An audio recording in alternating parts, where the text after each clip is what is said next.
Loading up.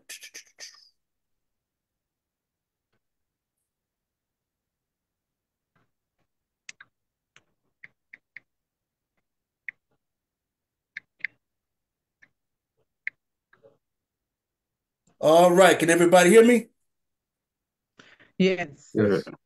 All right, so we're gonna go ahead and get started with this today. I want to thank everybody for coming on. We're streaming on Facebook as well, so we'll have people from Facebook that will be able to view this much needed conversation. This is the first Sunday in February. Uh, as everybody knows, that February is Black History Month, and us as Black people, we have had an experience unlike a lot of people. 1619 through 1865, segregation. Our leaders were assassinated and killed. King dies in 68, assassinated. Fred Hampton dies in 69. Medgar Everett, he gets killed in front of his family in his driveway. We're still fighting segregation throughout this country. Police brutality, but you would not expect us to have to fight this type of behavior in our own Teamsters Union.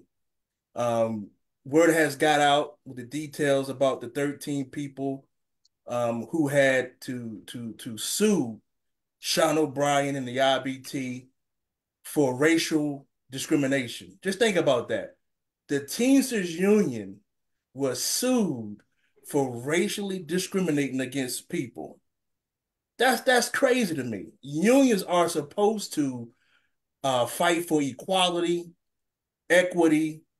Everybody is the same. Everybody is equal. But for whatever reason, this guy, our general president, has a problem, and somehow, some way, we're going to have to address it and fix it. We're going to have to. Then Trump. Now, this guy is anti people. He's anti freedom. He does not care about workers. He does not care anything about rich folks, the billionaires, and people like that. He was allowed to come to our house in our lobby and speak. Perception is everything. He spoke in our lobby. He does not care nothing about your pension. He doesn't care anything about the working family at all. So I'm going to open up before I read some of these details in this case. Just want to open up to you, Chris, and everybody else about this whole Trump meeting. We can go back to this 13 this 13 members that filed charges and the case. We can go back to that. But I really want to talk about this Trump thing, man, because we are the laughing stock of the labor movement right now. We are the laughing stock of the labor movement right now. Um, Chris, how do you feel about all this? Well, for me personally, when I look at this whole situation, Trump is the leader of a ship that was built by other people. And that ship was being built to actually, it actually goes all the way back to Franklin Delano Roosevelt. And there have been people that have been trying to reverse what's identified as the New Deal. And they've finally developed enough steam to where they're trying to chop and cut and manipulate the working class uh, into actually being against itself. But Trump and people need to stop using the word Republican. These people are not Republicans. These people are secessionists. They're Confederates. They're Trumplicans, but they are not the party of Lincoln. They're not the party of Jacob Javits. They're not the party of Nelson Rockefeller. Uh, they're not the party of Mitt Romney, right? Uh, Mm, so we have to realize that we're actually without guns and bullets on a daily basis already fighting the second Civil War. And so when a you when an organization that purports to represent the working class is going to uh, have meetings or have discussions with people who are pro-slavery, right? And they're pro-slavery because they're anti-worker, they're anti-woman, they're anti-immigrant, they're anti-poor anything, anti-poor black, anti-poor white, anti-poor Latino. They're anti-poor, they're anti-work class. When you're going to believe that there's a reason to meet with any of them. Nikki Haley, no reason to meet with her. She's straight up anti-labor. She's been overt. There's no reason to meet with Trump, the head of the secessionist movement, as we currently see it. There was no reason to meet with Asa Hutchinson. There was no reason to meet. There are no reason to meet with any of these people. But what bothers me beyond just the meeting in the people's house, in the Teamster members' house, what bothers me was the private meeting that occurred before. And why was there a need to have that private meeting that occurred before the so-called public meeting that took place at 25 Louisiana Avenue? Somebody need to run through that building with some incense and some Yeah, things we got to get the demon to out. place. That was the subject of the sermon this morning in church. Was driving the demons out. It was a Yeah, we got to get him out. Brother Palmer. So for everybody that's on here, we do have the vice president at large on the GEB. Brother Palmer, can you speak to some of this stuff? Because a lot of our members don't know. I'm confused. I mean, was this ran by you guys, especially this private meeting in Mar-a-Lago? I mean, was it just, he just gonna go meet with him? Was it talked about with you guys? Was it discussed? Was it voted on?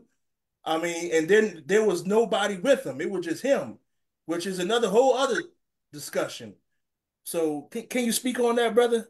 I think this is my second term on the GEB, and the first term was in a minority status with Hoffa, and they basically there were things like the lawsuit with Todd Thompson that got swept under the rug and nobody told the membership about. Usually these things are voted on and disposed of, and there's no one ever talks about it. The Trump meeting, when I saw that picture, particularly the two thumbs up one, I was it made me sick. And I'll be honest with you, every time I turn on the news and watch a news feed, doesn't matter what the subject matter is concerning Donald Trump, it's up there. Our flag is up there. Our horses' heads are up there. And the one thing that I always believed in, and look, you know better than I do that equality and justice are hard to come by for people of color, even in a union. But a union should be a safer haven. And it's embarrassing that you would affiliate with somebody he's a racist. There's no two ways about it. He's straight up racist. He's anti-union. He's not a good person. He's a despicable human being, not even loyal to his own wife. So we don't need to play with this guy. This guy, we know what he is. I mean, I'm shocked. I'm shocked with it all. I'm appalled. Look, we've got men, women, and people of color on the general executive board. They're all church mice. What's got y'all's tongue? We got to figure out. People have been telling me I'm brave. I'm not brave. I'm just speaking truth. I mean, come on.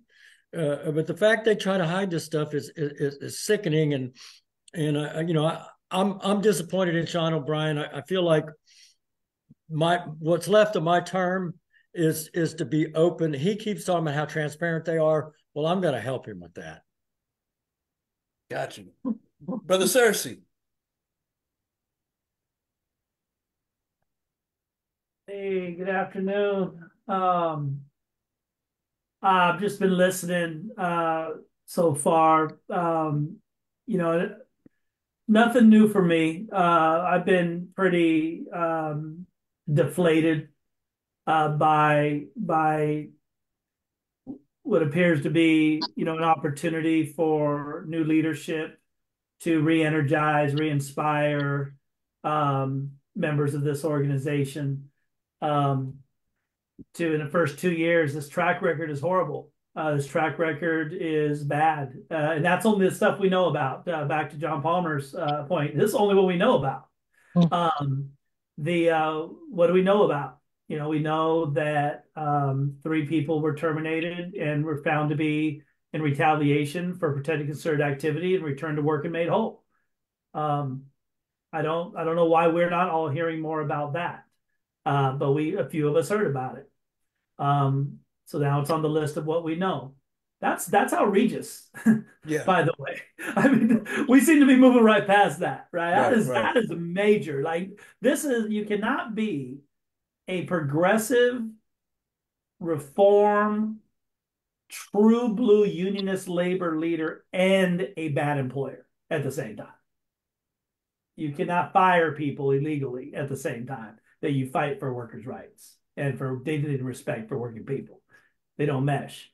But I guess we're just moving on to the next one. What's the next one? Next one is this lawsuit that we wouldn't have heard about. Yeah. We just kind of catch some crumbs about. And then we move forward. I got to say, and I actually talked to Palmer a while back about this. I appreciated the conversation. I was very forthright with him. And we're talking. Some folks are talking about the money. 2.9 million is not a small amount of money. And you can say, well, only $500,000 because of insurance. $2.9 million. Yeah. 500,000 for the general, whatever.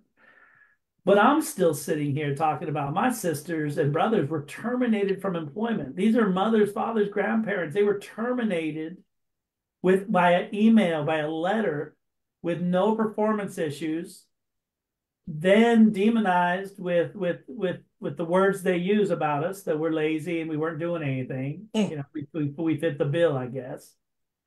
And we don't hear about any of that stuff. We're all asleep at the wheel. We're moving on. We don't know what's going on in the IBT. And then it comes this settlement, and then it gets out.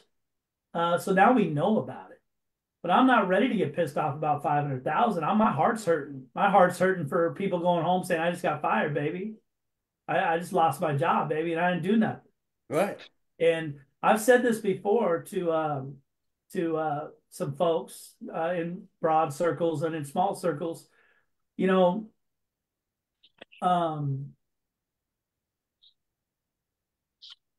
careful with this just because I don't like singing the sad song about people of color, because we've come so far and there's champions and kings and in our history and currently, but we don't have the safety nets when we lose these union jobs, especially later in life. We don't typically have generational wealth. We don't have another job lined up. We ain't got somebody that does the hiring and firing down the street in the same industry, and we're just going to land on our feet. So black and brown folks need to stop walking around like and talking shit about the union and letting stuff roll off our backs as if we have the same safety nets as our counterparts that take a lot of this union movement for granted, man. Our generations I know my kids are coming out of a cycle of poverty, generations deep. And it is because I was able to get securely in the middle class. My mom was able to get securely in the middle class. My brother's securely in the middle class. So we're all passing off. We all bought homes, first generation to buy homes. So we got something to pass on. So I can't get in the club. And, we like to walk with confidence, and such. But this stuff, when we see this stuff starting to degenerate and get weak, it's our communities that are going to get hurt the hardest, man. Yeah.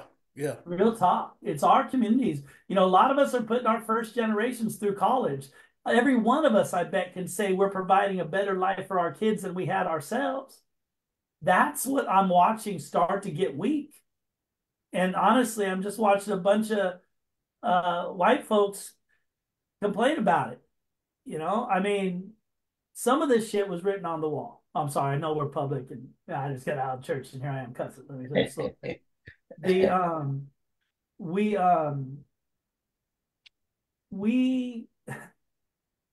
Some of this stuff was written on the wall. Okay, Sean O'Brien got in trouble a few years ago. for threatening people for their Democratic process. If they don't vote this way, then I'm going to boom, boom, boom. He got a little bit of trouble. That seems like Hoffa kind of helped him out. He ended up with like a 30-day suspension. In the campaign trail, he was asked about it. He maneuvered around it. He said, hey, I learned from my lessons. We're better now. I accept responsibility. First day on the job, he fires for retaliation, folks. Through email.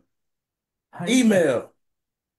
So there's some real issues here, and I just hope that we don't just blow off our steam here. These are deep set issues that got a lot at stake, and a lot at stake for all communities. But and I say that for my allies, for my white homies. So I'm not diminishing that. There's a lot of folks that if this union movement and the Teamsters is big, we were known, so we matter. But especially Black and brown communities, man, we're only one generation out of poverty, a lot of us, self-included. And if this thing starts to unravel and pensions start to get weak and lost, and we don't grow, but we shrink even more than we have, we've been on the decline for years.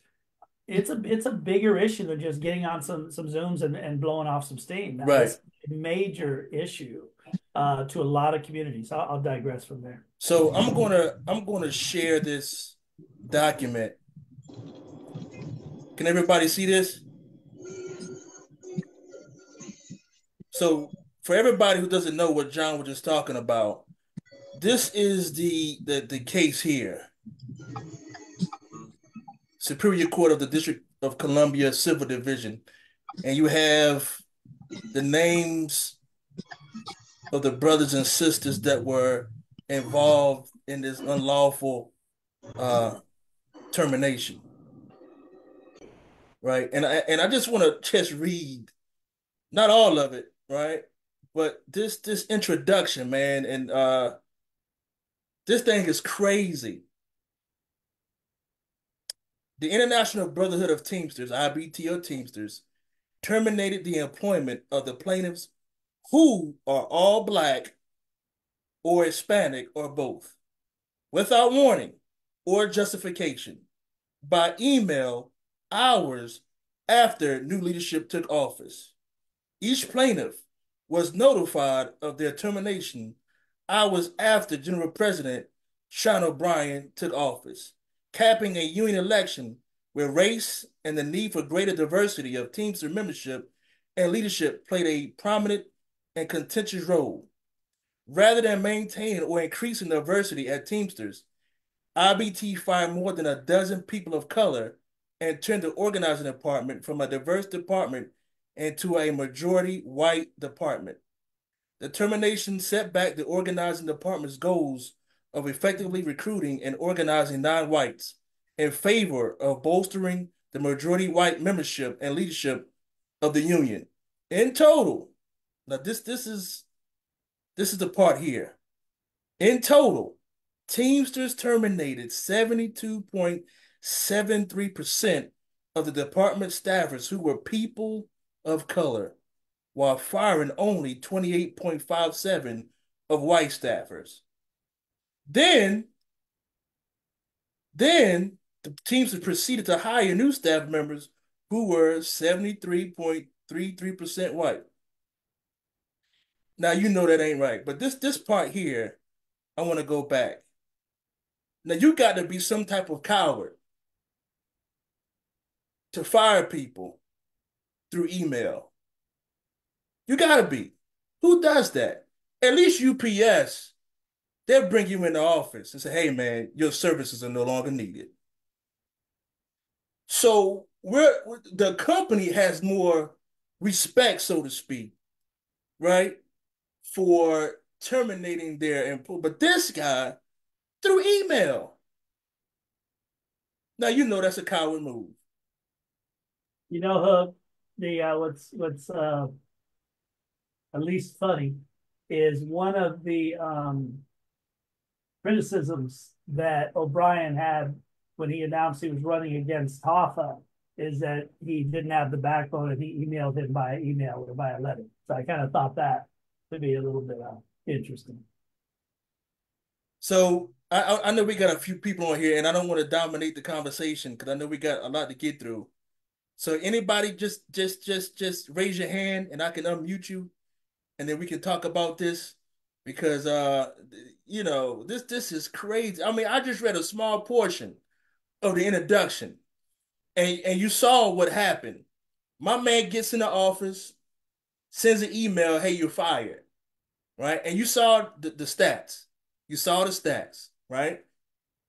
So my question to everybody on this call, what are we going to do? Because this is not going to stop. I mean, John talked about it earlier. We saw this years ago, right? We saw this kind of behavior years ago. Then you have some auditors, and I believe it was one person from the education department who were fired unjustly, retaliatory discrimination. The members had to pay 21 months of back pay, salary, pension contributions. All right. The members had to pay that. That doesn't get talked about. Then this happens. When are we, the union members, rank and file, and officers, going to say, hey, man, enough is enough? Go ahead, John.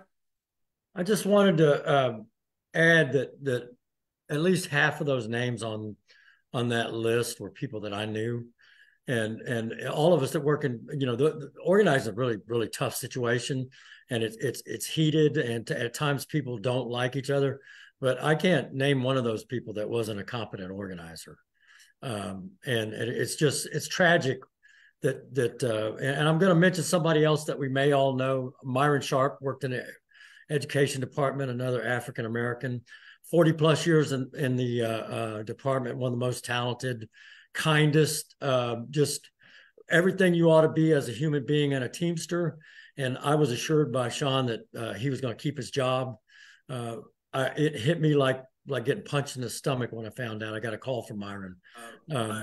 This went beyond the 13 organizers, and it hit a lot of people. Some of the folks that even gave money to the campaign were terminated, and then there was the hiring issue of people, whether they gave money to the campaign or not, and that they weren't going to hire. May have changed it now, but early on they were not going to hire anybody that didn't contribute to the campaign. All this is wrong, but when you have someone who's not listening and who has some, I guess, his executive assistant who's in his ear, basically the Wizard of Oz, this is what you get. You got a guy that's a political opportunist that looks at everything in numbers. And to your point, Richard, and I don't want to talk too much, but to your point, I think we need to be loud. The squeaky wheel gets the grease, and they need to know this isn't going away. It's been for the last month nothing but a rash of embarrassment. Giving $45,000 to the Republican National Committee right after you meet with Donald Trump, and then giving Donald Trump the ability to sit in front of everybody in our building and put on basically one of those clown show conferences he puts on and rail on people of color again. We can't allow this, and we can't let this evaporate into the ether. People have short memories, so I've said my piece. I'm here to support you guys any way I can. Brother Chris Severa, I know you had your hand raised. We spend years to develop skill sets as organizers, to find people, identify them, and have them doing work. So you essentially go in and wipe out years of experience to start over from scratch. But let me, and this is important. And for some people who don't really get this, people have to remember the majority of white people that died fighting on behalf of the Confederacy did not own anyone, did not own any land. Fighting to remain white, as if to say being white pays bills. That the working class, the white working class, actually climbs the ladder when things start to happen. The labor movement starts to climb. People have to remember about being tarred and feathered and ran out of town when people were trying to organize unions. That we come from a country in which white women were not allowed to vote, where non-property whites were not allowed to vote. So when people start going in reverse, you have to understand where you're heading to, because where you're heading to is the place where the working class, if you believe that you're going to have your union under Trump, if you believe you're going to have your pension under Trump, if you believe you're going to have your health care coverage, your retiree medical coverage, any of these things under Trump, you have lost your mind, because the people who built the ship that Trump is now running want us to lose Social Security, want us to lose Medicare, want us to lose Medicaid, don't want child tax scare credits. They want poverty. They want poor working people. So we have to be very conscious when we talk about what direction the union goes in. So when we talk about, oh, well, some of the Teamsters are voting to be Republicans, those people are voting along a color spectrum for the most part. And they believe that they're going to survive fascism. They believe they're going to survive in a dictatorial environment. But we who have suffered in this dictatorial environment understand what it really means and know about the poor whites that used to live beside poor blacks in the South. And the only thing that they could hang their hat on was the fact that I was white, nothing else. Brother John, I see you got your hand. Yeah. This is going to come off a little crazy, but just ride with me for a minute. And this comes off what Brother Silvera just said. The reasoning for these interviews, and again, I'm with Chris 100%. We seem to be talking about like a round table, a formal kind of process. I'm still talking. He flew to Mar-a-Lago on our dime. Like that's special treatment. Then the thing, it's more than just being part of an interview process for potential endorsement. But I want to say this. This is the kind of comes off a little hard, but hopefully that's for potential endorsement. But I want to say, hopefully you don't lose me here. And that is the fact that we have a diverse membership. We're going to have members that are going to be voting Republican, going to be voting Democrat, some independent, everybody really wishing for a new party, a workers' party that isn't here yet. But my point is it's actually relevant to the endorsement process. The endorsement process isn't like, hey, how do our members want to vote? We are the International Brotherhood of Teamsters. Our endorsement process is all about voting records on working people issues, privatization of prisons, privatization of state insurances, these kind of on all the array. When you go into an endorsement process, you go into looking at voting records, because that's looking at where they've stood on the issues that affect working people. It doesn't matter how many of your members might vote for this person for other reasons or because they like them or it's irrelevant. The endorsement process is a very, very important process, and it's about we are a everyday people, economic and social justice working people. Our endorsement process is going to be looking along those lines over bills, over meetings, over topics that pertain to economic and social justice for working people. And then we're going to decide who gets an interview. And then we're going to interview about today's topics. And then we're going to go into endorsement process. It's irrelevant how many people might like this person or be voting that way. Right. Don't look at a Teamster endorsement for anything more than working issues, economic and social justice issues. If you want to lean your heaviest hat on abortion issues, then you can find those entities that will run their endorsement process based on voting records of people on that issue. If it's guns, go to the NRA. They have an endorsement process. Their primary is going to be on gun rights and these things. If that's your heaviest piece, it is irrelevant. So to try to chop this up, of course he's meeting with Trump because lots of our members want to vote with him. It's irrelevant. We meet and interview and potentially endorse candidates that serve social and economic justice. We don't get outside those lines very much. It's the populist side has no place in an endorsement process of an organization as big as the International Brotherhood of Teamsters. I want to hit that. So before I get to Brother Palmer, I want to hear from our sisters. We got my union mother on here, Jackie Spears. but I really want to hear from Yvette Avery. She is the Secretary Treasurer of the LGBTQ caucus. So, sister, I really want to hear from you and what you have to say about all this stuff that's going on. We know how Trump feels about, you know, black folks. He has a particular things about people who have different sexual lifestyle than he may have or he agrees with.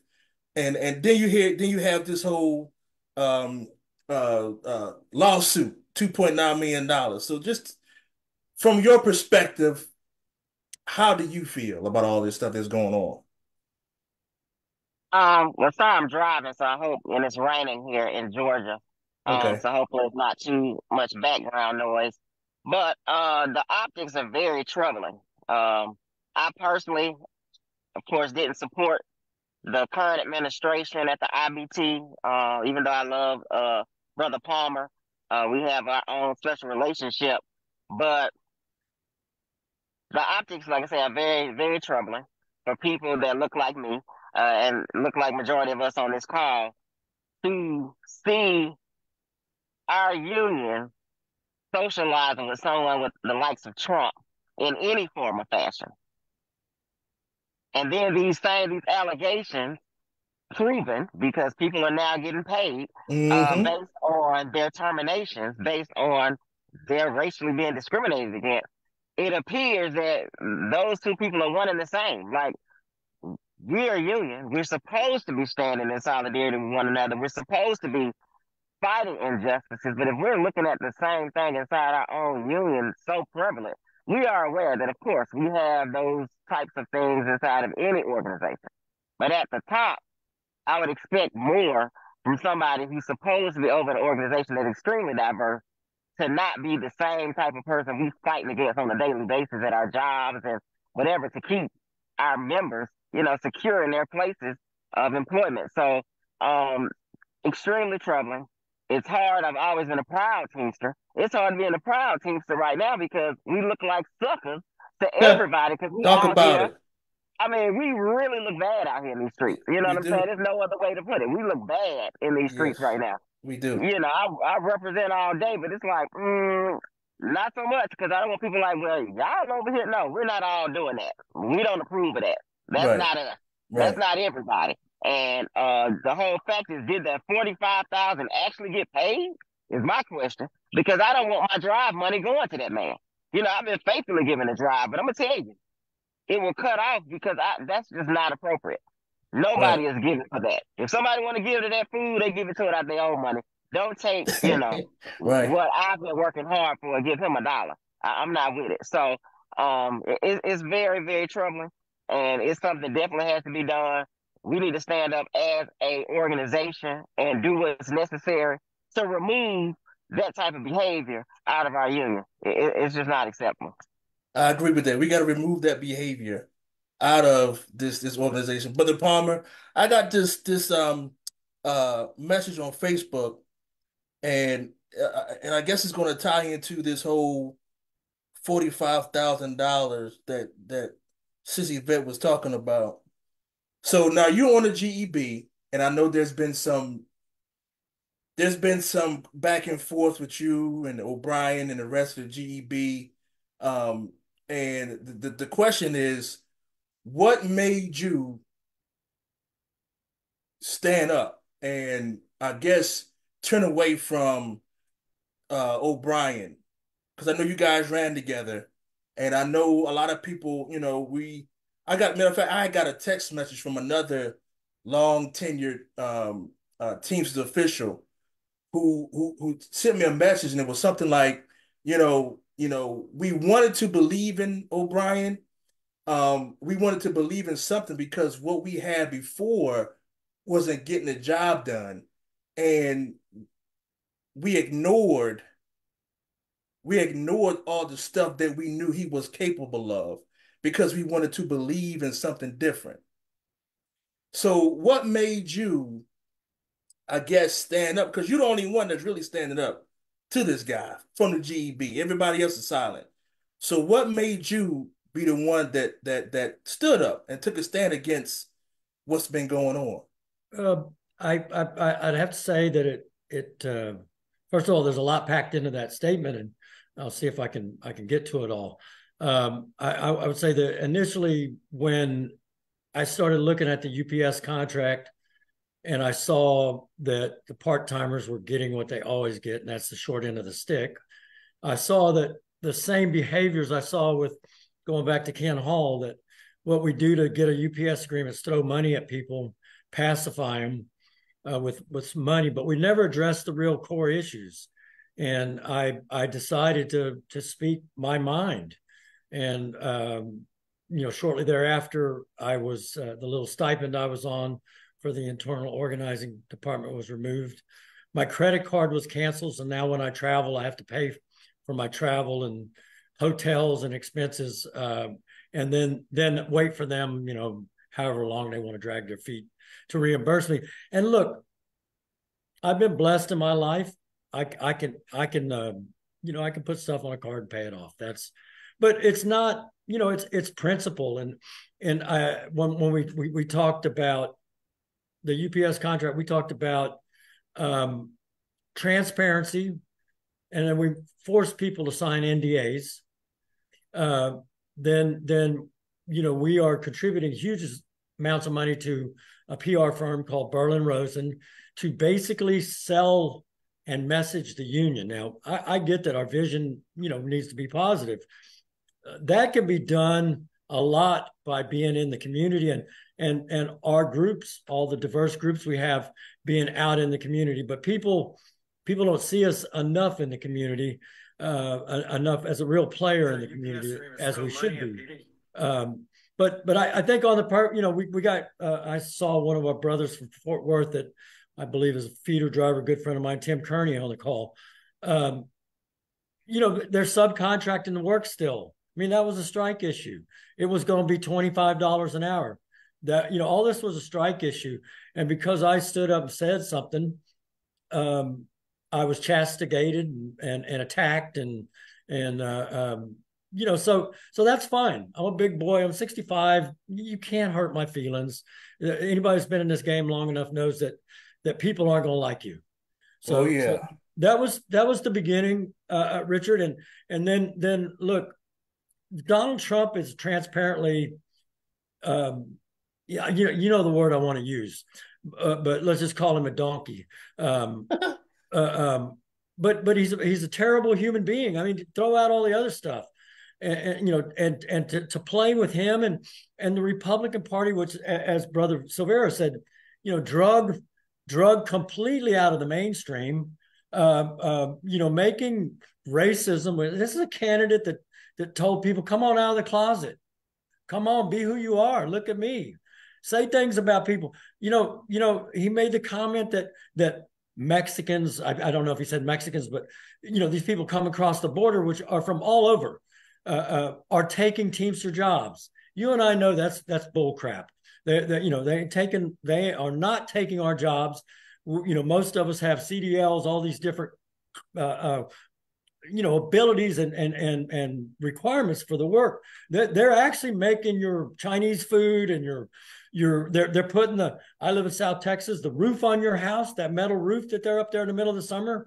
I promise you, it's not my son or your son up there on that roof, putting that metal roof on there. So we're attacking people that are doing work, or he's allowing that guy to sit in our lobby and do that. So look, I can't, he doesn't listen to anybody. He does what he's going to do. I can't endorse it. And you say what you want to about me being outspoken or whatever, but I think we're not supposed to be a monolith of head bobbers at the GEB. And if I'm wrong, I'll call it, So that's I hope I explained myself. This $45,000 that's been floating around out there. Can you talk a little bit more about that? Yeah, I found it troubling that before any drive money's dispersed, it has to be run by the attorneys to see that it's a legitimate contribution, right? So it's not dues money. It's folks like, I assume everybody on this call, contributing money out of their wages to a cause to support issues that support us and our families. So it's then voted on by the General Executive Board.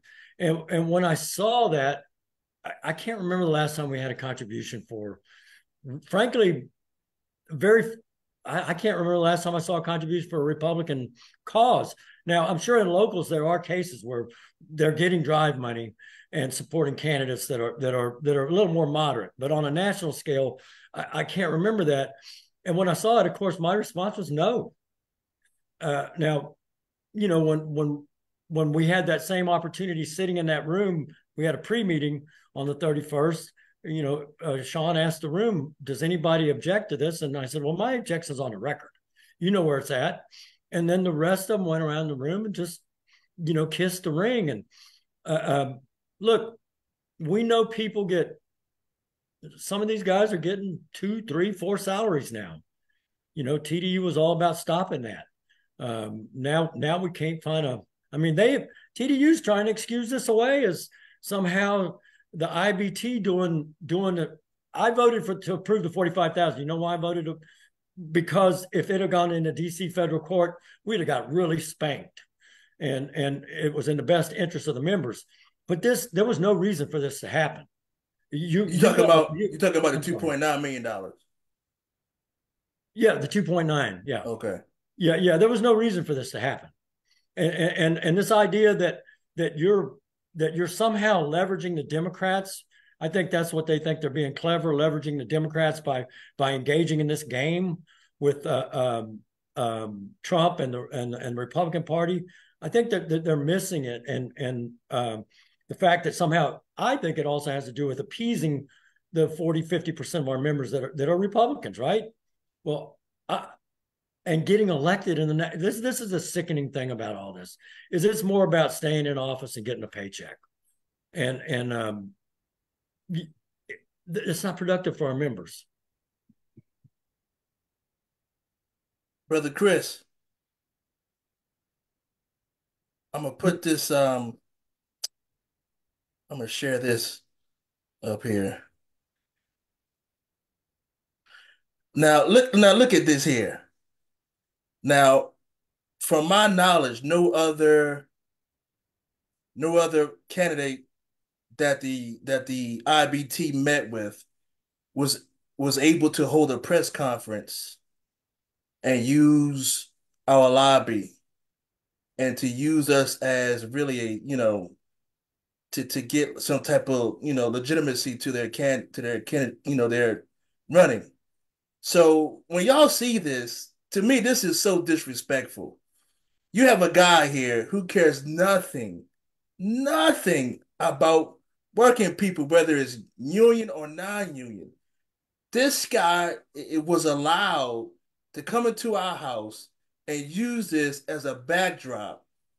To me, this right here, along with the 45,000, this is an endorsement.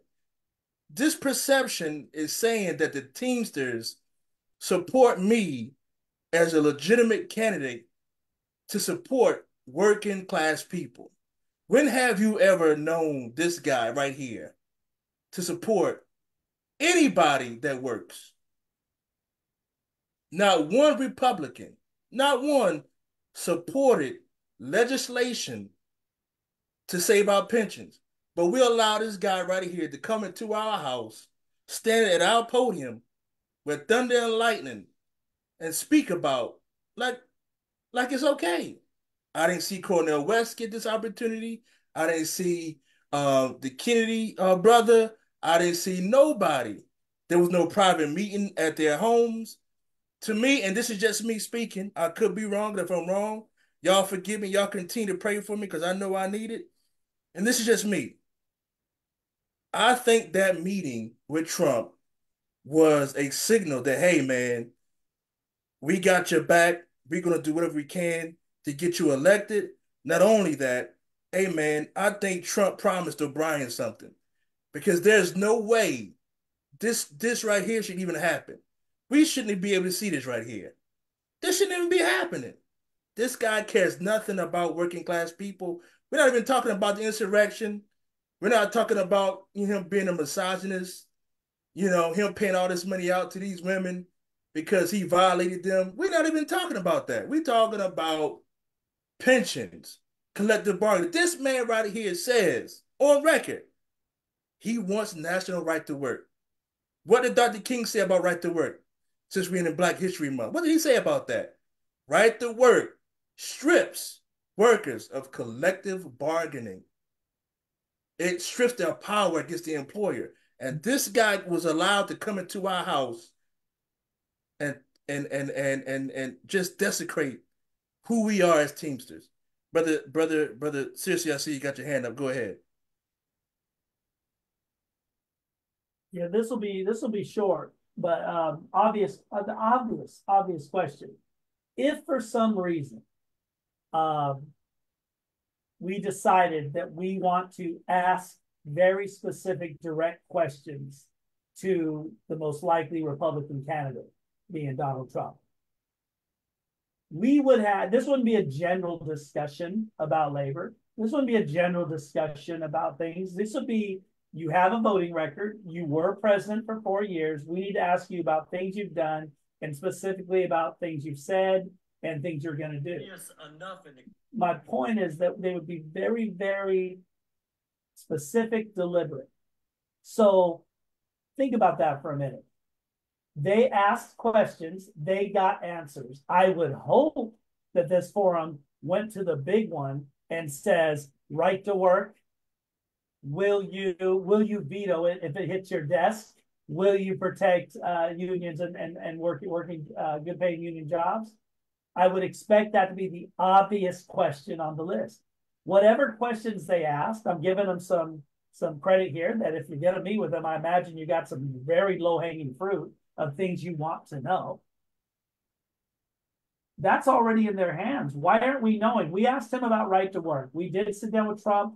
We asked him about his position on national right to work based on what he said, and he told us this. We asked him about, the pensions that were saying that they're Biden, and would he have done the same? And his answer was this. We asked him, can we count on him when this bill hits his desk if he's president in the next 4 years? And he answered this. So, again, getting past the surface level frustration of this obvious issue here, the meeting did happen. Member-driven issues were likely asked and answers were given. Most importantly, can you relate to us how he spoke to worker issues so that now our members hear how this person, 45, actually stands on our issues today? Because they have that information in hand, y'all. It was an endorsement interview. Right. You know, wait until we talk to all of them and then give out a list or something. Like, it's big news, man. You got everybody's attention. You met with him. I haven't heard one piece about this is what we heard, this is what we asked, this is what we heard, this is what we like or don't like. Where do you stand on national right to work, right, Mr. Trump? Right. I want that answer. This right here is really all we need to see right here. This tells you the story. It doesn't even matter if they come out and say, hey, we're not endorsing them. This right here is the damage is already done. You're talking about giving him $45,000 and he was allowed to come into our house and use this as a platform. The damage is done. And the members are going to have to pay for it. And again, I'm going to ask this question again. What are we going to do about it? Because like John says, you say it all the time. We can come on here and we can have this discussions. We can sign petitions. We can yell and scream and holler. But at a certain point, there has to be some action, right? John, you always say that there's a system here that does not benefit us. It always benefits everybody else. Well, we need to change that system. We're going to have to break that system down. And we got 3 years to do it, right? We're going to have to start talking about, hey, we need change, right? We can't talk about, hey, and I remember, John, you said it last conversation we had that, hey, O'Brien can change today. We want him. No, I think we have moved past that. Now we need to talk about making sure that these next 3 years is his last 3 years. That's the conversations that we're going to have to start having privately.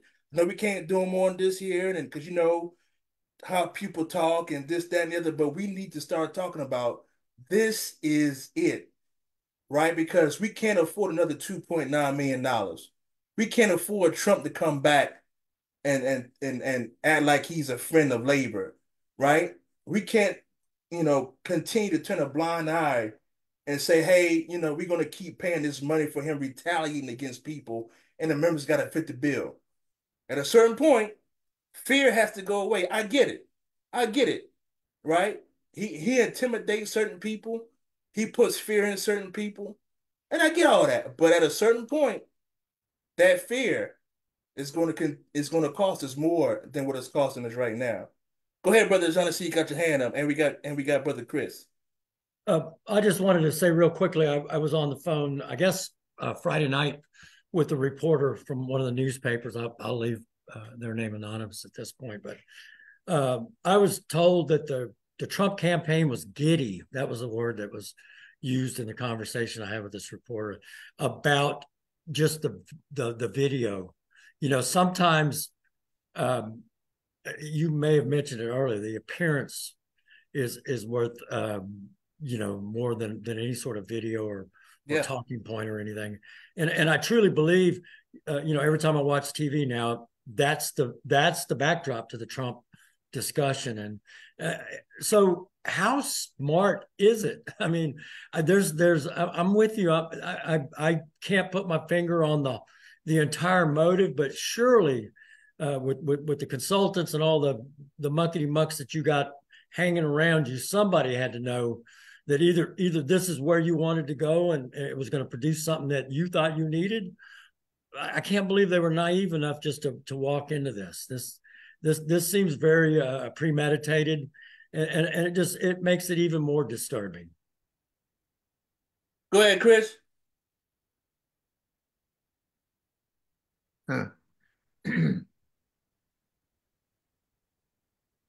We have,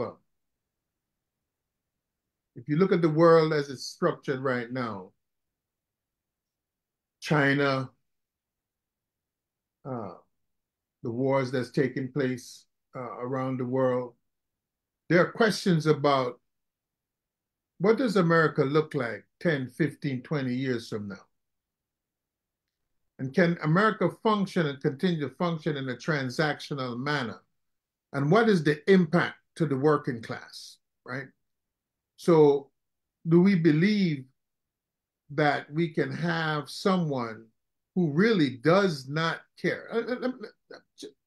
I want people to go back to January the 6th and even before that and think of someone in government running for office, Barry Goldwater, Richard Nixon, pick a name, that ever said to the people, I want to be a dictator.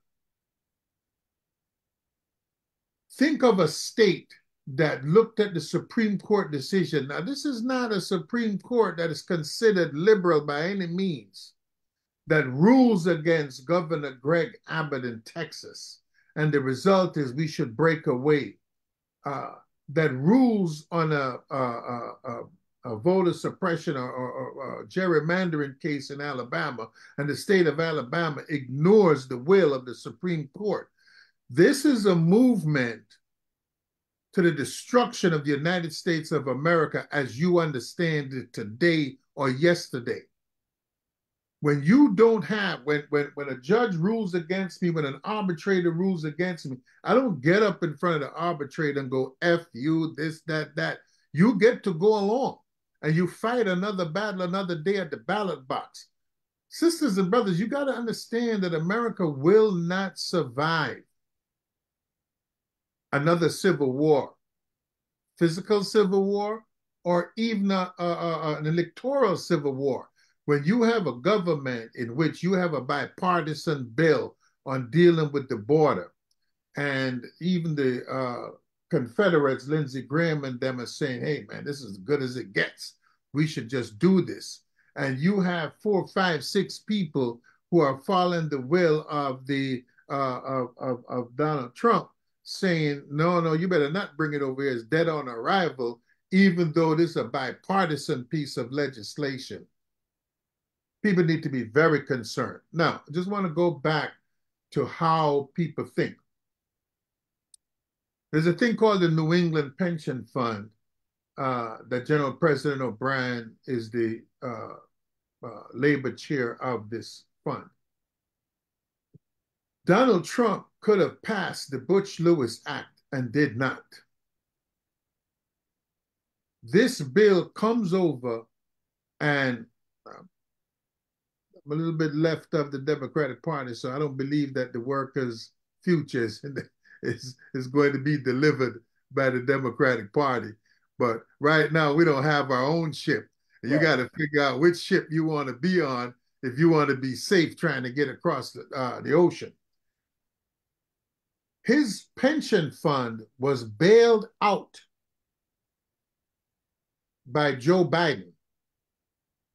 3 million workers' pensions were secured by the passage of the American Rescue Bill that was voted.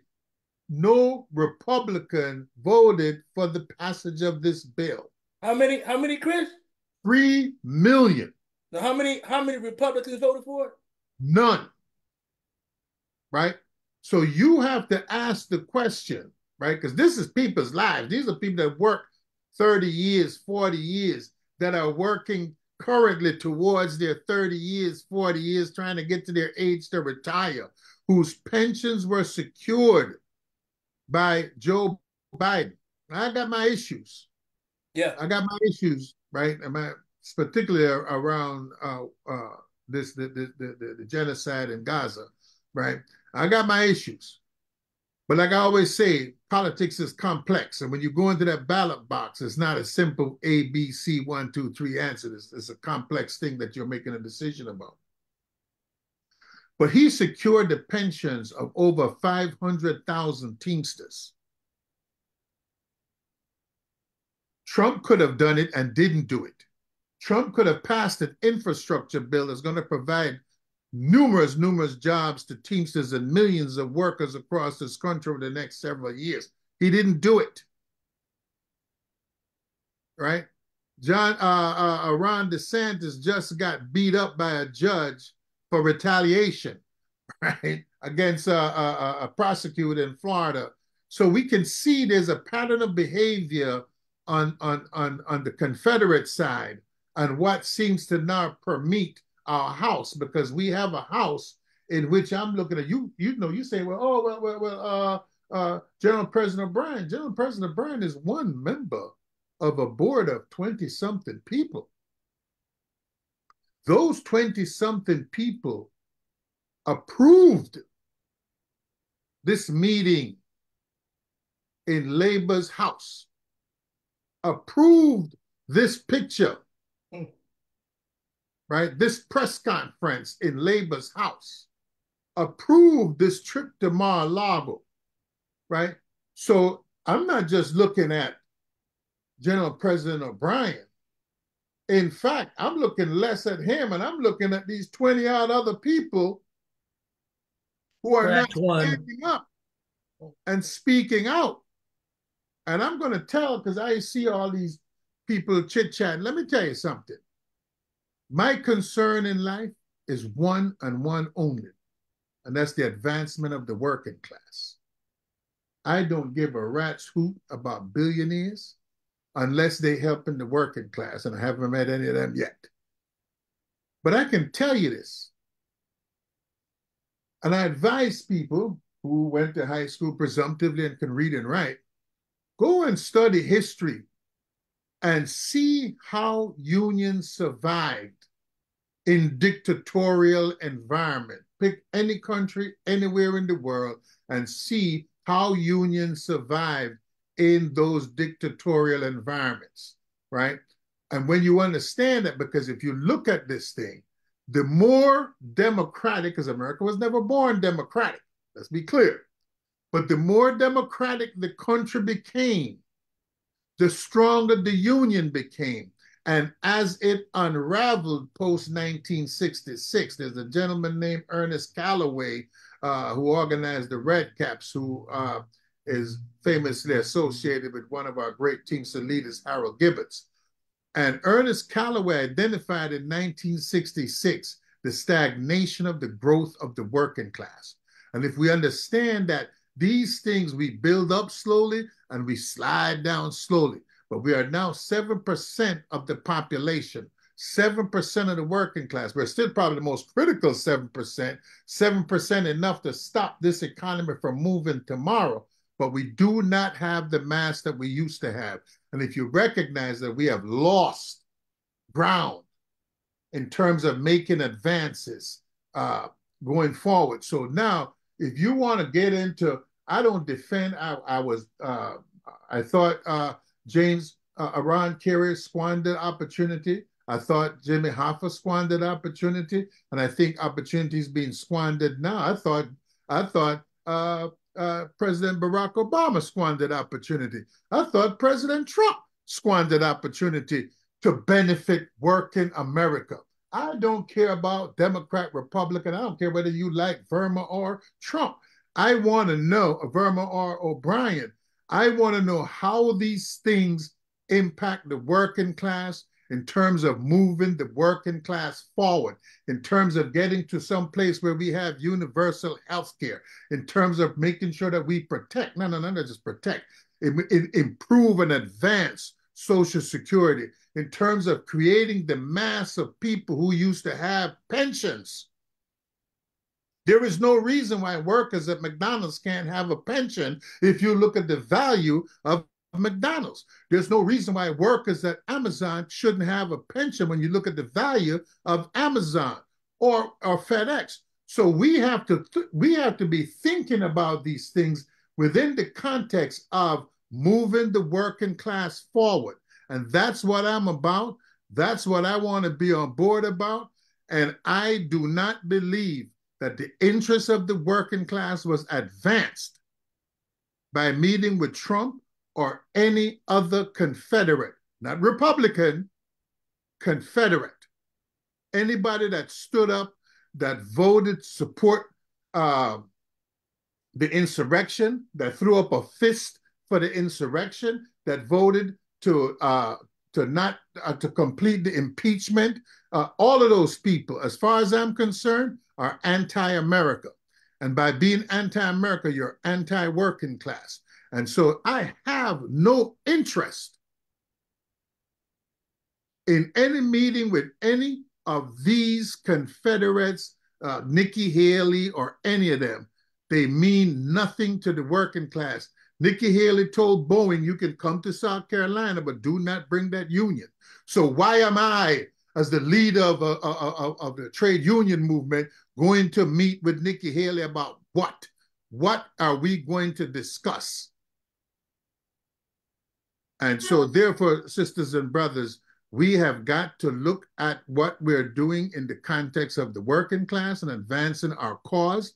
And Trump did not, never has, and never will advance the cause of labor.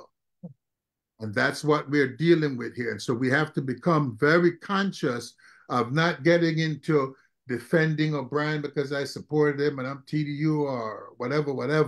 No. Local 808 marched with railroad workers, even though we already had sick days. But we understood that we couldn't stand there by ourselves and watch our sisters and brothers go down, right? I march for people who have less. I marched for Sean Bell way before there was a George Floyd. I didn't wait for the newspaper to move me. I've been a part of activism for years, right? And I'm talking to people now, and you heard me mention what's happening in Gaza. When you see what's happening in Gaza, you're supporting colonialism. Colonialism is anti-labor. Colonialism is anti-worker. So we have to become very conscious. This is not just some small, this is a global game. The jobs that are, they say, oh, they're taking our jobs to China. No. People picked up factories from America and moved it to China because it was going to make more profit. They moved it to Mexico because they were going to make more profit. They asked the gentleman, Jack Welch, where would you put a factory, Mr. Welch, as the godfather of the corporate elite? And he said on a barge. The guy said, a barge? Why a barge? He said, so I could go to the cheapest place I could find labor and work it there. So we have to understand that in the corporate class of America, there is no love. And people get focused on UPS. It happening at General Motors and Ford and FedEx. Pick a spot. Mm-hmm. They mean working people no good. And so we cannot afford to dilly-dally on foolishness like meeting with Trump and allowing him to have the platform that was given to him. I don't have a problem if you find a Republican that supports labor. I'm sure there are one or two. But in terms of this national body that we're looking at, the RNC, the RNC is pro-insurrection. RNC should be the CNC, the Confederate National Committee, because that's what they are. They need to change their name. And we, as working class people, need to mobilize. Get out to vote. Register people to vote. We have to do something. We cannot allow 4 more years of the Confederate Party, because there'll be nothing after that as far as America is concerned. And Joe Biden said it true. He will survive. Barack Obama, they will survive. It is the working class that will suffer. Right. Piggyback off of what you said, Chris, about registering people to vote. We actually had a group come, the New Project PA came to the Union Hall for 2 Wednesdays back to back to register people to vote and talk about a more reflective democracy. And to watch them give this class about, Pennsylvania and how PA is important to this 2024 situation, and listen, we're doing everything we can to get people registered to vote, but not just to register them, but to tell them what that vote entails about your streets, your street lights, your kids' schools, all this stuff. It's just not about the president or the mayor. Everything, and I had to learn this too, because I'm anti-politics, and I know that's crazy, but in this position, I found out the hard way that it's not just about who's in office. It's a lot of stuff that is connected to that vote. Stuff I didn't even think about. Your landlord, your mortgage, the prices in the grocery store. All this stuff is connected to your vote. And if we don't explain that to our members, they're going to think that Trump is okay. Trump is not okay. He's not okay. John, I see you got your hand up. Let me just say that. Oh, go ahead, Chris. There's a statement that said that if you don't do politics it'll do you. It'll do you. Yeah. You on mute, John.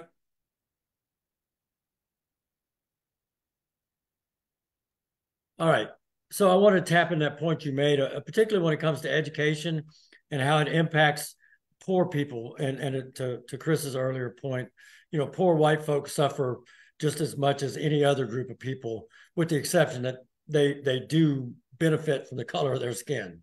But in Texas in particular, you look at a state that had, every 2 years they have a session of the legislative session.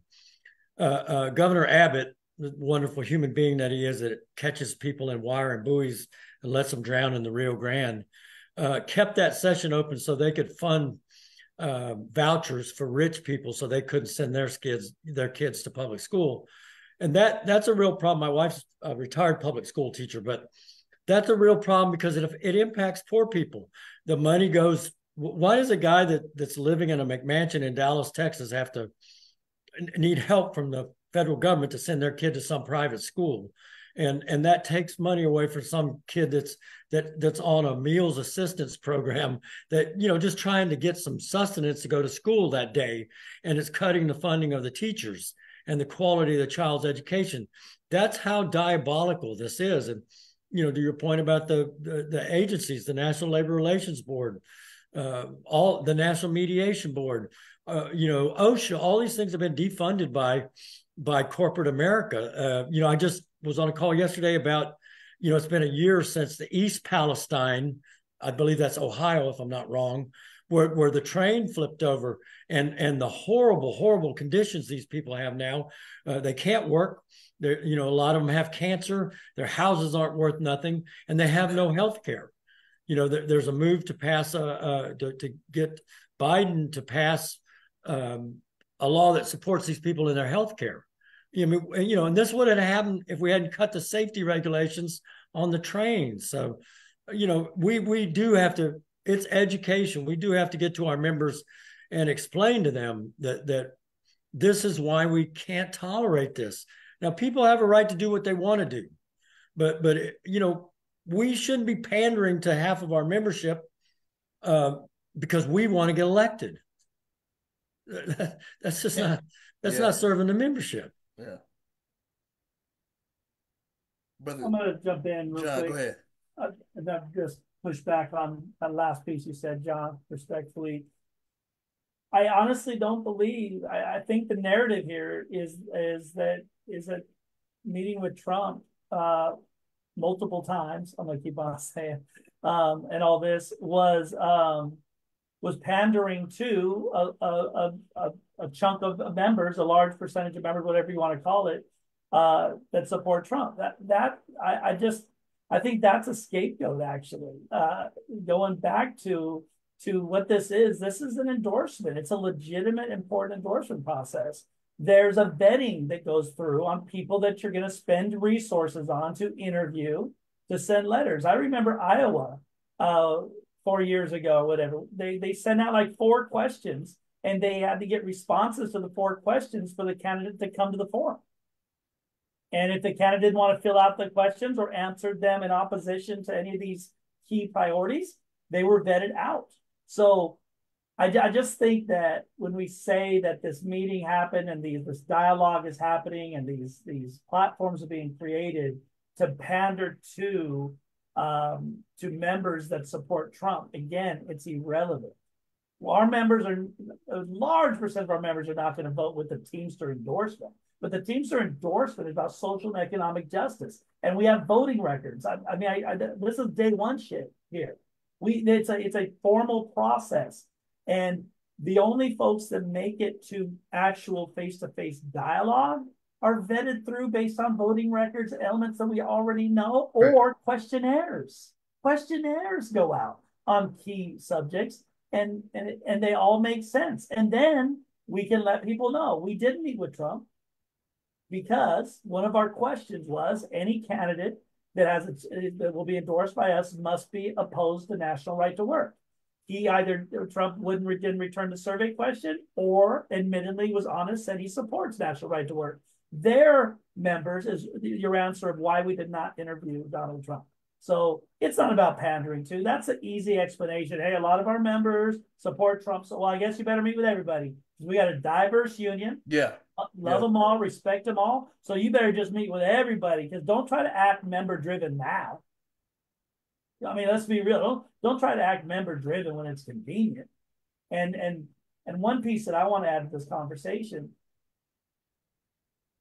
when we had the opportunity to come in after 20 years of Hoffa, and I'm not getting into pro-Hoffa, anti-Hoffa, I'm just pretty flat, right, under Hoffa, 20 years. That was true opportunity. Silvera enlightened me on that. Like this group of leadership that's going to come in is going to basically shape us for the next 2-3 decades, because that's what happens, right, in the Teamsters Union. And where is the member mobilization? Where is the actual member mobilization? I don't mean the talk. I don't mean the rah-rah. I mean the structured, strategic resource plan.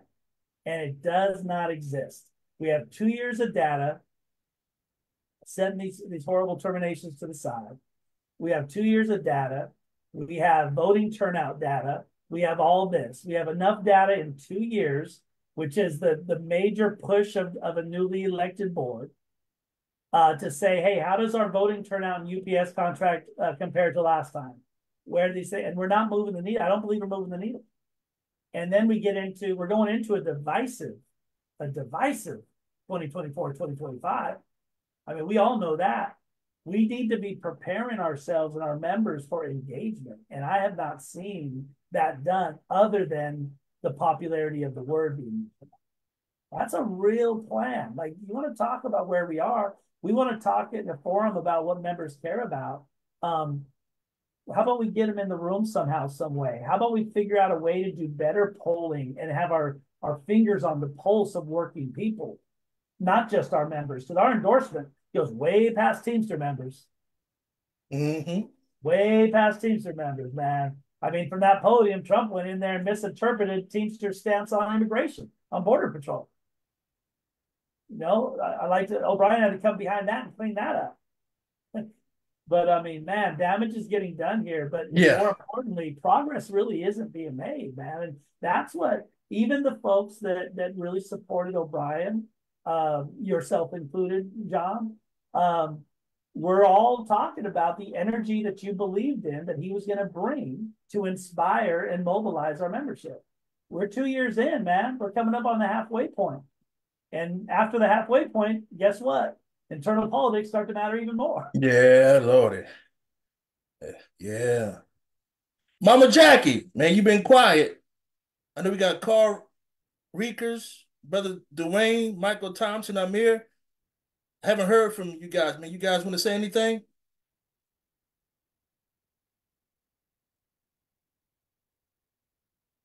All right, what's going on? What's up? What's up, What's brother? happening? What's happening, my brothers and sisters? Happy Black History Month to everybody. But Happy you know, birthday. yeah, thank you. You saw that, huh? I was out. I wish you guys could have joined us. You know, we were having too many things at the same time there. You know, I wasn't invited to the big party where you guys were. But I had a good time. I had a good time. Yeah, but you know, I said it before. That thing with Trump, that's a movement. You know, it's a movement. It's a group of people that's decided. That's a big movement. That's what we got to look out for. But you know, I agree with everything you guys are saying. You know, we got to organize. We got to get some people mobilized. We got to do all kinds of things.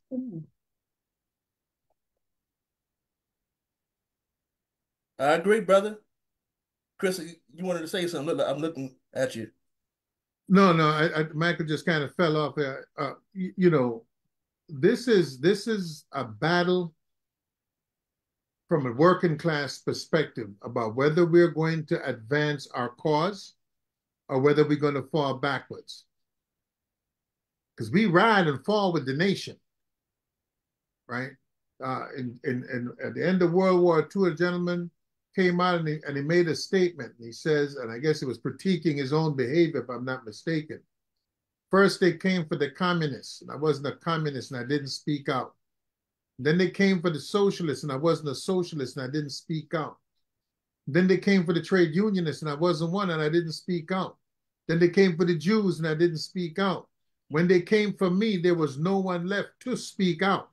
We're not speaking out in animus. I have no love or hate for Sean O'Brien no more than I had in love or hate for Jimmy or Ron Kerr for that matter. This is about Uh-oh, you dropped out. the class. The union is the vanguard organization of the working class, not of the dues payers, of the entire working class. The entire working class rises and falls on the impact that organized labor has on the capitalist class. So therefore, I don't care whether you like O'Brien or dislike him, because I have nothing.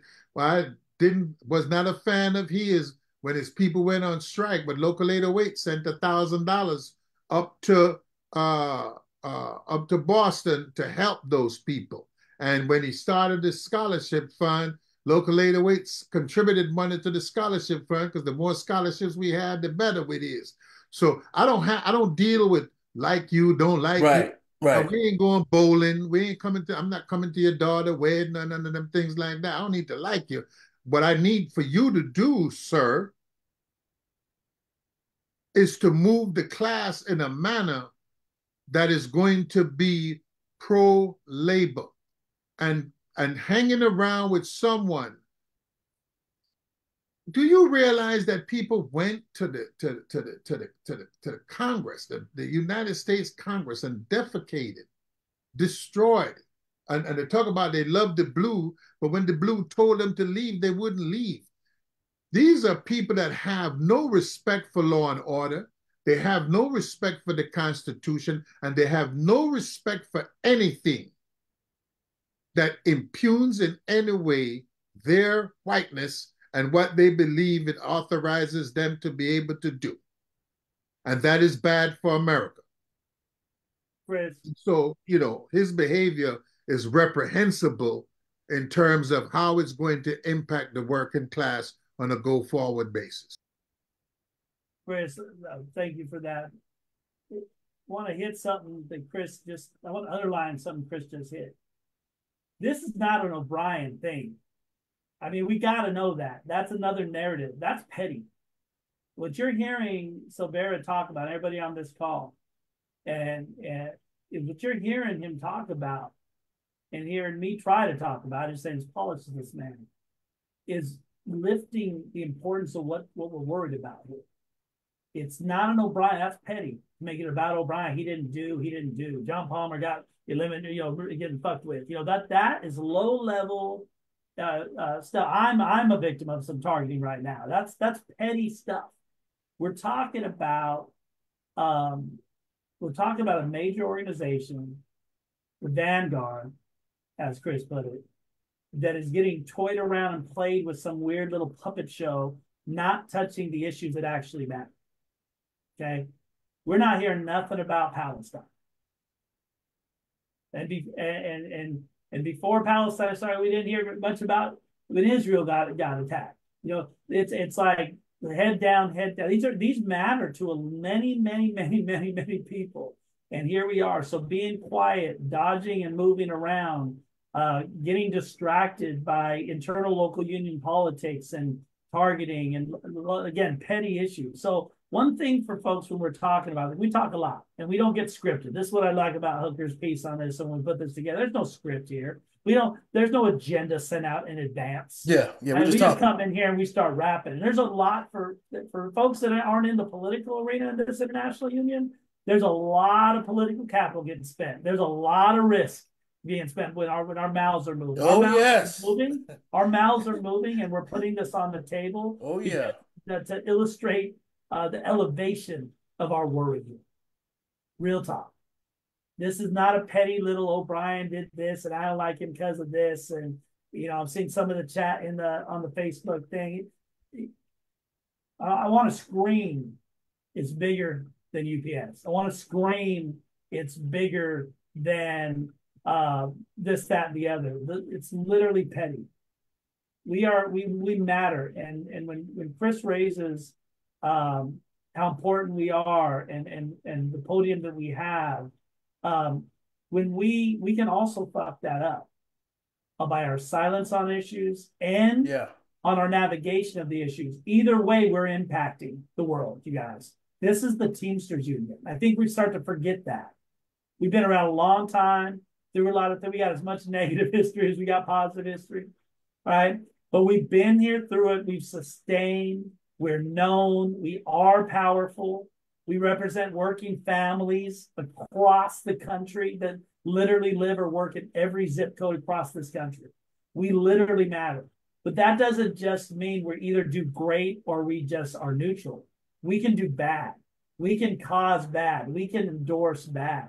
And we got to be very, very, very responsible with this power and not get sucked into these micro issues that feel big, but they're actually micro issues. I said this on a podcast with you guys before. At my core, as a unionist and as a team, 32 years, yes, 30. Don't get fooled by the young looks. 32-year Teamster. At my core is I am here to eliminate poverty. I talked about this. Eliminate poverty. Good contracts are measurables to success. Getting retirement securities. Hey, newsflash for everybody that just gets silent in UPS. Not all Teamsters have a pension. Not all Teamsters got Teamsters healthcare coverage. Those are the bee's knees contracts. right? We have contracts that don't have seniority. We have contracts out there that don't have just cause. So just to bring it home a little bit, if we understand that our mission is to abolish and eliminate poverty, then we're not limited by the four walls of the IBT. Mm-hmm. We're not limited to Teamster members. We're not limited to union card holders.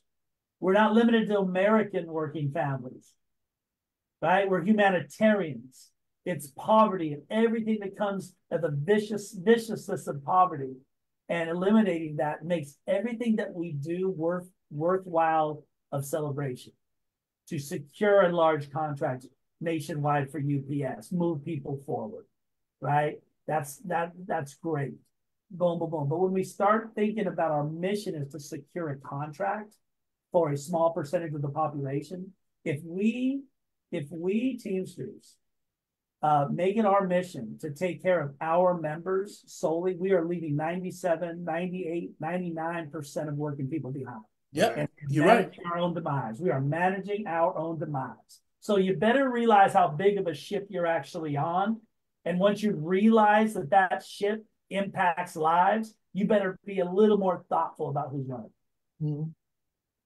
And let me piggyback on that, John, because one of the things that, people think that this militance in the labor movement just started in the last 2 years. People forget about all these teachers in Oklahoma and West Virginia that went on strike, that were threatened with loss of their jobs because they were right to work states. We're going to wipe you out. So this is not something new. There is an economic pressure in the working class because wages have not remained uplifting. In other words, if you look at productivity, if you look at CEO wages, if you look at the cost of living, wages have not kept abreast of these factors. And so that the CEO wages now are somewhere of $1,000 for that a CEO makes to $1, when it used to be back in 1975, maybe $200 to the dollar. It has been exacerbated. The cost of a car has been exacerbated. The cost of oil has been exacerbated. Food, but it didn't happen because of one man. It's not Joe Biden, and if there's any such thing as inflation, sometimes you have to have inflation because you have to have an infusion of capital into the country, especially around what was happening with COVID, and protected people from losing their homes by saying you couldn't throw people into the street. There were some very good things, and people just forget these things and run away from these things. And I don't understand this. And let me tell you something. Think America is 247 years old. 230 years we have been at war. Think of the resources that was not spent on housing, on roads, bridges, rail, schools, right? So now we have classrooms with 40 children. You can't handle the 2 kids you got. You expect me, a stranger, to handle 40 lunatics? You got to be kidding. But we have the wealth. If we take some money away from the military-industrial complex, we have the money to provide lifetime medical coverage, universal health care for all, to give free college education, to wipe out tuition debt. We have to prioritize. We have to prioritize our spending. And that's what labor does. Labor is the leadership, the vanguard. I ain't worrying about O'Brien or Hoffa or who comes tomorrow. We're worrying about eliminating poverty in America and as a result in the world, because we lead the world and we can't afford to lose that leadership. That's what we're talking about here. So get off of this small talk foolishness that you running around about some guy. Nobody got a time for worrying about no one guy here, man. He ain't affected nothing. We worrying about that. This labor is a global thing. The 8-hour day was not just fought in Chicago. It was a global movement. The 8-hour day was a global movement.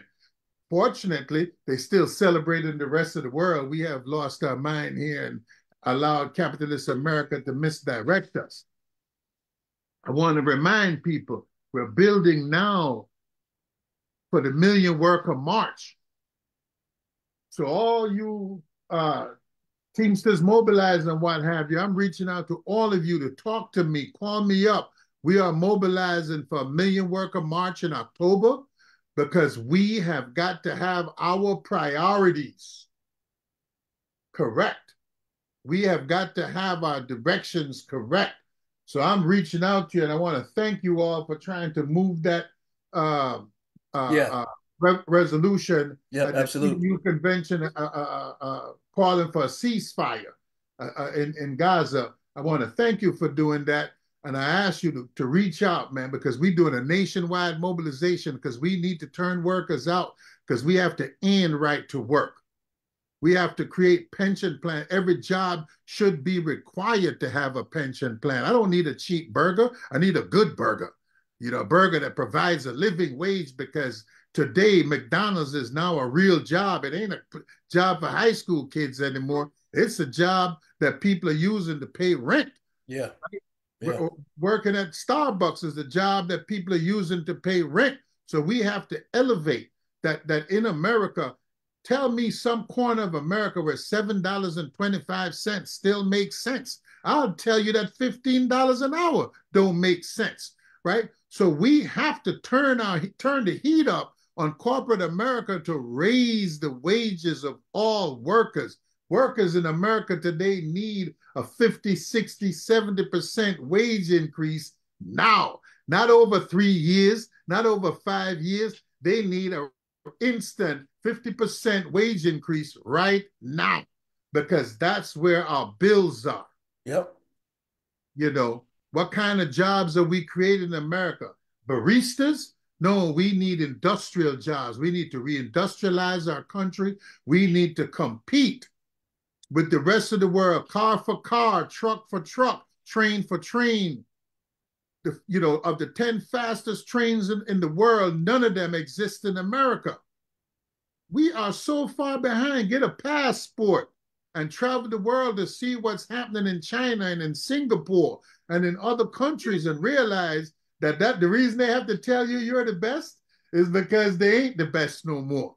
And when you're the best, you don't have to tell nobody you're the best. Nobody had to say Michael Jordan was the best. He didn't have to say that. Everybody could look at TV and say, "Oh man, he's the best," right?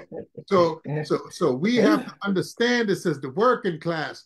Wake up, travel, look around, pick up a book, read a book. Stop listening to these lunatics on MSNBC and Fox and CNN. Read a book and think for yourself, right? Understand for yourself. Ask a question to somebody else that don't think like you to try to get a grasp of what's going on around you. You know, we have got to, because we are at a crux point. And if we lose this battle, it means our children will not have the opportunities that we had. Our grandchildren will not have the opportunities that we had. We are failing as a generation. We have to wake up. Yep. Well, ladies and gentlemen, it's that time. We're going to get out of here. This has been a very good conversation. And I hope that everybody that's watching now and will watch later on will be convicted about what we talked about and develop some principles about what true trade unionism is. We cannot have a person who does not care about labor being the president of this country. We can't. We have to hold our union officials accountable. We see what's going on there. When we got to mobilize, like John said, we're going to have to do some soul searching about what do we want this Teamsters organization to look like? What do we want it to be? Because right now, this is not it. This is not what I believe people voted for. This is not what we hoped for. And this is not what is needed to push that movement what Chris was just talking about. So we have to be intentional about what we want. Do we want the Teamsters to be a laughingstock, which we are right now, where we get all these lawsuits and racial discrimination and all this stuff? Or Do we want to be an organization where people can say, you know what? I want to join that organization. I want them to help and come organize my shop. I want to join them because they're going to give me that economic structure and that base that I need to provide for my family. Right? Go ahead, Chris. I see you got your hand up. I just wanted to say, because you hit on the point, and I just at my age, and I be forgetting stuff, thinking about things and forgetting them 2 minutes later. The people most likely to join a union are women and people of color. Yeah. Right. So when you are trying to go out and organize and not having people seeing their themselves in the Correct. group. Chris, let me cut you off real quick. This new group that we got, right? 170 people. 95% of those people, black women. Black women. Hmm. We had a meeting with them yesterday at the hall to show them what was going to happen with the contract preparation and stuff. These sisters are ready to go, man. They're not taking nothing off of anybody. And they ready. I'm talking about all age groups. You got grandmothers, you got mothers. I mean, they're not playing. And so when you said that, I just want to say that, but I didn't mean to interrupt you. Go Yeah. ahead. So when we talk about the organizing department and why the organizing department looked the way it looked, it is because the people that are most likely, the people least likely to join the union are white men. Right? So if we're going to build back mass, then we have to reflect. Yeah. Have to. And look like the people we are trying to attract. Now, in terms of the Million Worker March, this is going to be the 20th anniversary that we're doing, and we're targeting, as of it stands right now, October the 19th in Washington, D.C. for the Million Worker March. And for those of you that have friends up there in the Marble Palace, please reach out to them and tell them that they need to help and be a part of building and moving this process, because the labor movement has to flex its muscle. It has to reassert itself as a leader, and this is where we're going. Yep. You know what? Two groups I want to give a shout out to. Well, I won't say more than two, but Teams to Mobilize with Jess and Jose. Shout out to them. Please reach out to Chris, myself. You guys are doing some stuff, and I know it's not easy when you're standing out there, you're fighting. Please don't give up. And I know you guys are not. Teams to Link. Shout out to Tim Sylvester, Tom Leadham for that app that they have. I know it causes people to think, and a lot of the stuff that used to come out by TDU doesn't come out anymore. But Teams to League has taken up that banner to tell people what's really going on. So we shout out to them as well. And also the TNBC, Curb, and that letter he put out, man, that was spot on. Appreciate that. And we got 3 years to figure out what we're gonna do. Right? We got 3 years. All right. So if you guys are serious about making this change, moving this organization to a much better place, now is the time. Right? Killer Mike is a rapper down, I believe he's down in your part of the world, Yvette. He says plot, plan, strategize. That's what we got to do for the next 3 years. Plot, plan, strategize. That's what we got to do. So, all right. Happy Black History Month to all my brothers and sisters. We're going to get out of here. Thank you guys for joining. We're going to do this again. Chris, we might have to do another one of these at the end of the month because, again, we only got 1 month of Black History. So we got to do it again, and I'm quite sure something else going to pop up and pop off.